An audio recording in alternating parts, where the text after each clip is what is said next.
Game 4 would be tomorrow night, 8:30, 5:30 East, West time zone. So depending where you live, be on ABC between the Boston Celtics versus the Dallas Mavericks.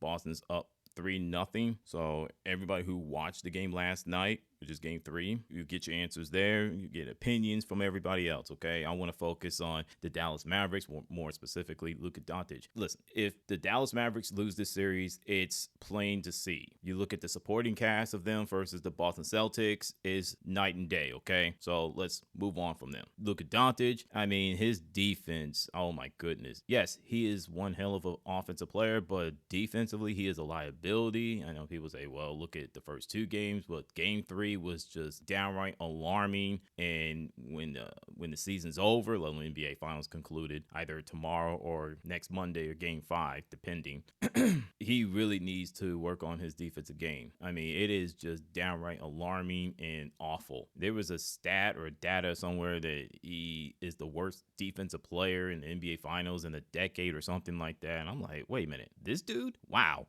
I mean, this dude was just constantly doing these fall-away jumpers, acting like he got shot in the leg or something, and it just constantly complaining to the refs. And I'm just like, dude, stop. You're not going to get the calls. Plus, this is regular season. This isn't regular season. It's the NBA Finals, okay? I mean, wow, dude, really? And then this one play, it should send the Dallas Mavericks fans screaming at the television, let alone drop kicking a wall, is where he took a fall-away deep 3 and he fell to the ground acting like he got shot, and the Boston Celtics rebound and threw the pass to Jason Tatum and beat him down to the floor and for a dunk before halftime. But the Boston Celtics were down by 51-50 at halftime, and we all know what happened, the second half. The rest is history.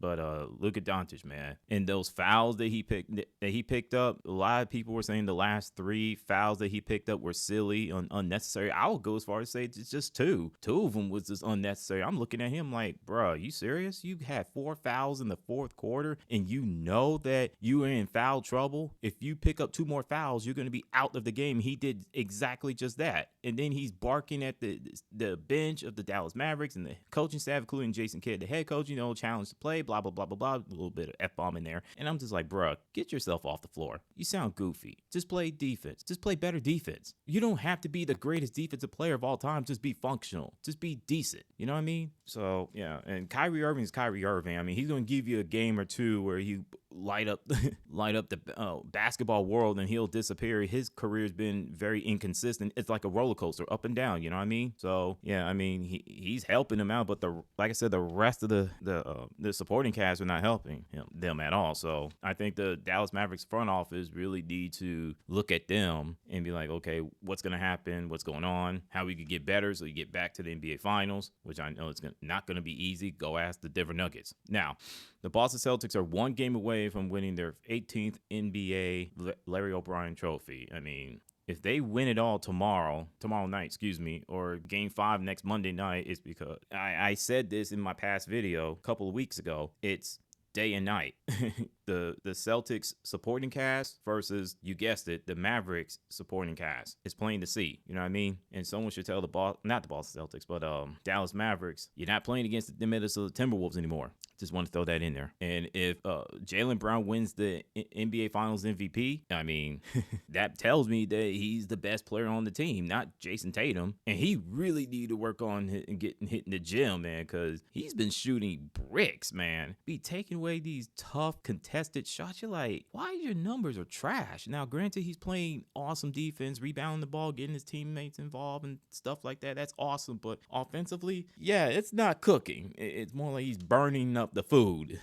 So, and I had a feeling that the supporting cast will play a role in the NBA Finals. And I said to myself, if Kristaps Porzingis has one good game, and he can just be trash the rest of the NBA Finals, it'd be worth it. And game 1 was, to me, me, I think that's the tone setter. I mean, he was taking dudes off the dribble, backing them down, hitting fadeaway jumpers, jump shots, hook shots, long jumpers, 3-pointers. I mean, blocking shots, chasing dudes down, swatting them. I mean, you name it. You're like, this dude is coming just shot out of the cannon. You know what I mean?